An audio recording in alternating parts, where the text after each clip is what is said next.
Built in 1844, St Austell Market House is a Grade 2 star listed building situated next to Holy Trinity Church. It had a variety of uses over time, including a butcher's and farmer's market, a town hall at the front, and at one time a fire station at the back.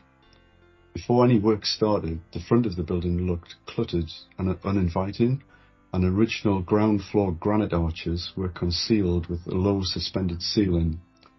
The Townscape Heritage scheme helped declutter the front elevation and repair and overhaul large first floor sash windows. Recessed clear glazed openings and doors were installed at ground level to give the impression of how the building looked when it was in use as a market house, with no doors and windows at ground level.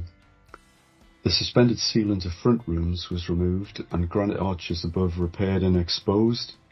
This area now has a popular cafe with great views of the church and a gallery and performance area.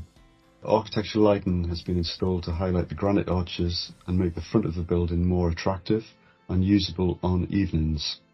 Bespoke ceramic planters have been installed in front of the clear glazing on the ground floor, and a hanging ceramic sign has been produced by a local artist with input from local college students. The logo on this sign has been replicated on the manifestations on the clear glazing. The front of the building now looks much more inviting.